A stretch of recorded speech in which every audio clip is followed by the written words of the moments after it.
Eu queria, a partir dessa reflexão, provocar aqui o Daniel Caldeira. O Daniel Caldeira é auditor de controle interno, é o representante do controle interno aqui no painel, é engenheiro com mestrado em engenharia e é o diretor do departamento da área do Ministério da Transparência e Controladoria Geral da União, das auditorias na política de infraestrutura. Esse tema do controle e a relação com burocracia é uma preocupação antiga. Isso está no Decreto-Lei 200, de 1967, o artigo 14 do Decreto-Lei já dizia que, ou diz ainda, porque está em vigor, que nós devemos evitar os controles meramente formais, cuja implementação tem um custo muito maior do que o risco que ele pretende endereçar. Nesse dispositivo, tem uma questão que é central, que é a possibilidade, portanto, de determinados riscos não serem objeto de medidas de mitigação. E, eventualmente, eu posso, a partir desses riscos, a partir da concretização desses riscos, ter algum impacto de prejuízo à administração pública. Ou seja, algum prejuízo é tolerável, desde que as medidas de controle que deveriam ser necessárias para mitigar esses riscos custariam muito mais do que o próprio prejuízo que possa vir a ser causado à administração pública. E, nesse aspecto, eu gostaria de uma reflexão sua, Daniel, em três aspectos relacionados, três dimensões relacionadas ao controle. A primeira delas, em relação à tempestividade do controle, o controle olhando para o retrovisor, pode ser muito bom para identificar responsável, punir o responsável, mas dificilmente terá a capacidade de intervir na execução de política pública para que o resultado esperado aconteça, em prol da sociedade.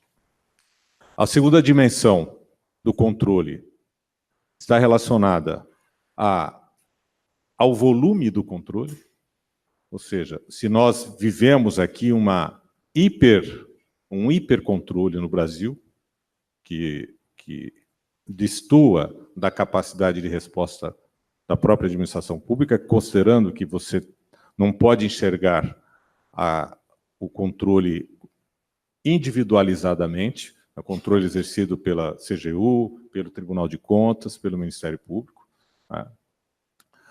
E aqui nós vivemos um fenômeno interessante, porque, no caso da União, com a criação da Controladoria Geral da União, nós fazemos o controle interno, que é a terceira linha de defesa, em duas camadas. Uma pela própria auditoria dos diversos órgãos, das empresas estatais, das autarquias e fundações, e outro da Controladoria Geral da União. E me socorro aqui das falas do secretário executivo da CGU, Marcelo, na parte da manhã, em que ele falava da necessidade de proximidade do modelo anterior da CISETES, em que o controle interno estava dentro do órgão. E aqui nós temos um controle em duas camadas. E a terceira reflexão tem a ver com a doutrina do controle. Ou seja, nós não podemos submeter o administrador público a interpretações sobre a política a ser implementada de controle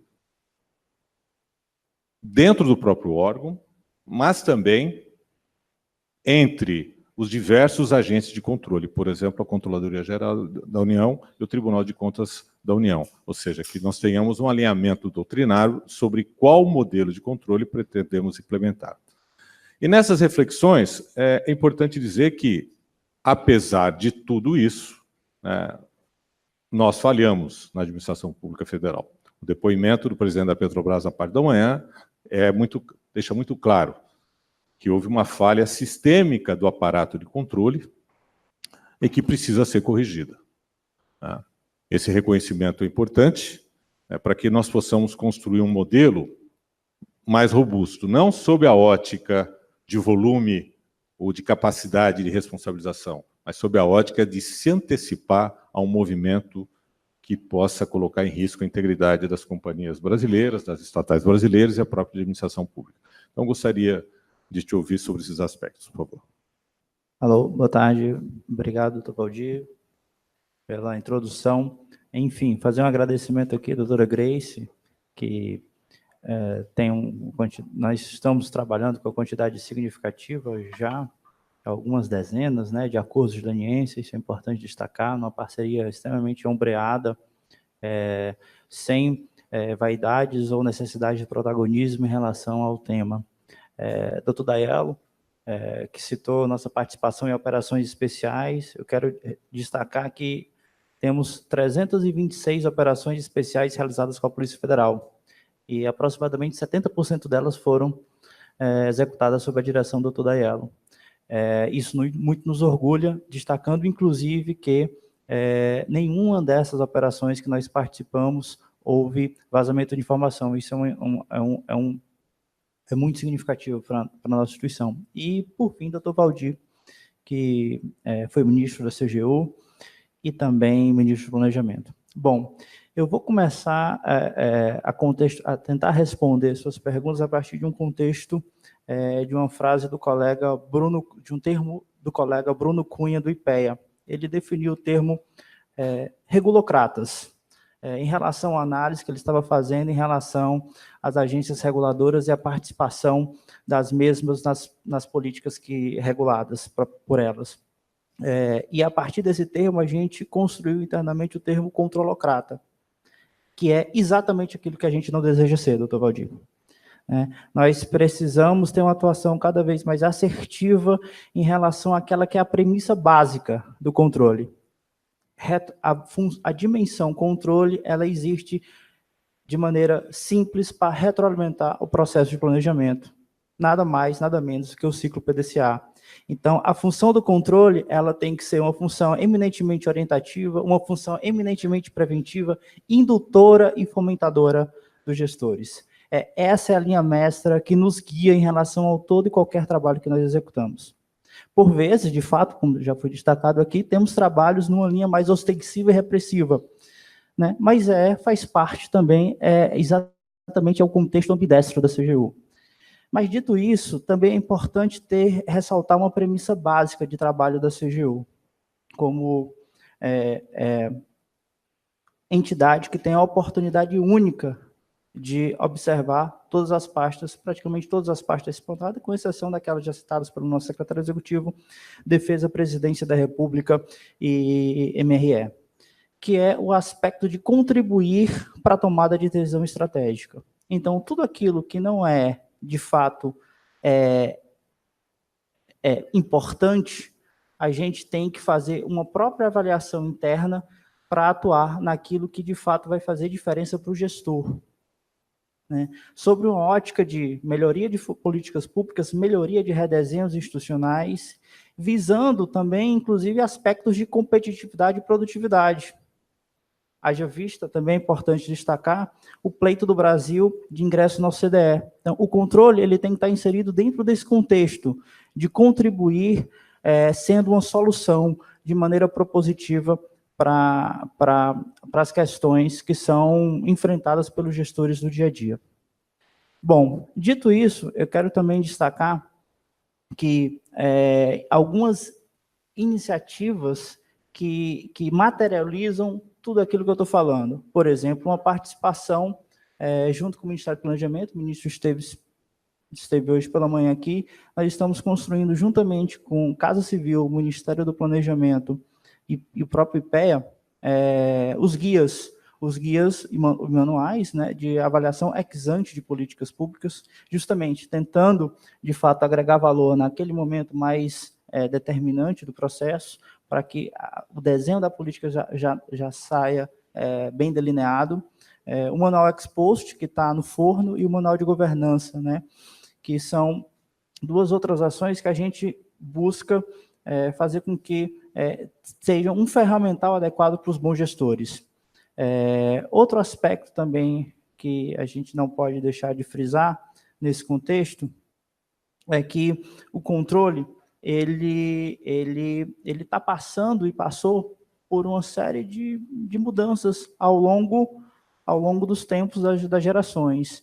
E é importante aqui fazer até contar um relato. Eu, agora em outubro de 2018, faço 10 anos de CGU, né? E eu lembro quando no meu curso de formação, os colegas falavam, o problema dos auditores é que eles são muito generalistas. E isso sempre me incomodava, né? Será que isso era uma verdade? Né? Ao longo desses 10 anos, é muito perceptível o nível de maturidade institucional que a CGU avançou em relação a essa questão, que era uma questão disseminada. Não, os auditores são especialistas em especial 3 temas: controles internos, governança e gestão de riscos. Isso ficou muito patente a partir da IN 01/2016, uma instrução normativa conjunta assinada pela CGU e Ministério do Planejamento. Foi a partir daí que a gente está iniciando e trilhando novos caminhos, em especial aderentes às boas práticas e recomendações internacionais em auditoria. Então, esse é o nosso negócio. O gestor, ele tem inúmeros problemas, e a CGU não pode ser mais um problema para ele, né? É o risco-controle, né? Esse risco-controle a gente tem mapeado nos nossos trabalhos, e a gente, de fato, está cada vez mais redobrando a atenção em relação a isso, porque os desafios são muitos, e o controle ele não pode, na verdade, se traduzir como uma perda de carga, para utilizar um termo dos colegas da área de energia elétrica, que utilizam sempre isso. Nós não podemos nos resumirmos a ser perda de carga. Esse também é um tema muito significativo que norteia nossos trabalhos. Bom, mas além disso, eu gostaria de citar outras ações que de fato estão reconfigurando o papel da CGU. Né? Eu falei dos guias, e agora eu falo do CEMAP, que é o Comitê de Monitoramento de Avaliação de Políticas Públicas, instituído também por meio de uma portaria interministerial da Casa Civil, Fazenda, Planejamento e CGU. A partir desse grupo, né, a CGU pôde participar com todos esses atores na discussão extremamente qualificada do redesenho de políticas públicas, numa atuação em rede. E isso é muito importante destacar, porque o CEMAP foi, de alguma forma, o embrião, obviamente, que outras discussões foram levantadas pelo próprio Tribunal de Contas da União, mas ele pode-se dizer que os êxitos das discussões promovidas no âmbito do CEMAP se traduziram no Decreto 9203, de 2017, que institui o Comitê Interministerial de Governança, que é uma instância consultiva para a melhoria dos gastos de políticas públicas no Brasil. Né? Essa é uma ação concreta que já tem 2 anos rodando, com bastante êxito, e mostra um outro papel do controle, né? Não aquele papel reativo, não aquele papel de apontar o dedo encontrando erro, mas sim o papel de encontrar e propor soluções para os gestores.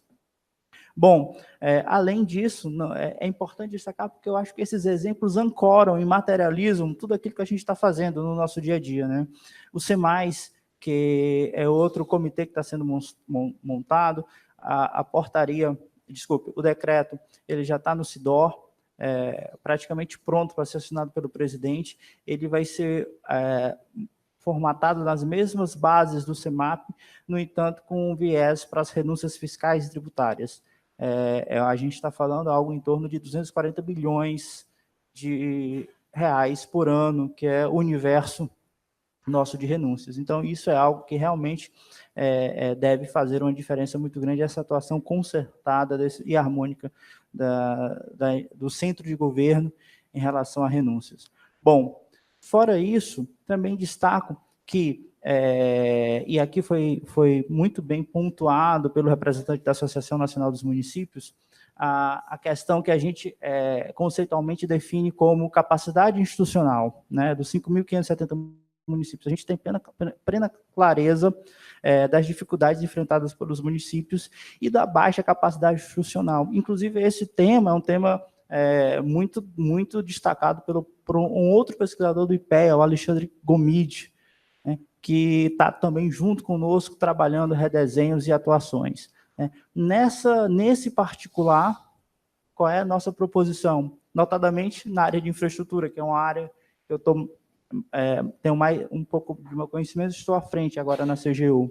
É uma atuação a partir de uma parceria, de um acordo de cooperação técnica com o Escritório de Projetos da ONU, o NOPS, para discutir uma ferramenta de maturidade institucional que tenha como cliente esses 5.570 municípios, também os governos do Estado, em certa medida, mas ele visa justamente fazer com que os municípios eles comecem a ter musculatura suficiente para atuar no desenho de concessões ou PPPs, que é uma realidade praticamente inafastável, dados os desafios fiscais que todos conhecemos.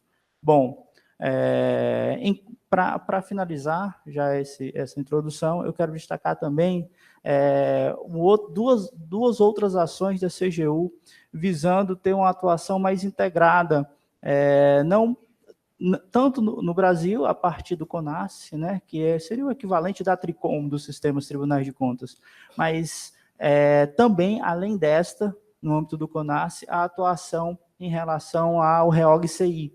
REOG-CI, que é uma rede das controladorias e de auditoria interna no âmbito do Mercosul, e a CGU participando das discussões do REAL, que é outra rede estratégica da América Latina que não existe ainda, mas que mostra que a gente está atento para que possa absorver as boas práticas e experiências internacionais para a nossa realidade. Bom, em síntese geral, eu queria destacar essas questões. Não sei, doutor Valdir, se eu objetivamente respondi suas perguntas, mas tudo aqui que foi falado é o norte, são as premissas que norteiam o trabalho, de alguma forma estão vinculadas àquilo pontuado como atuação ex-ante, como contribuir de fato para aquilo que faz sentido para o gestor, que é o nosso papel e função principal.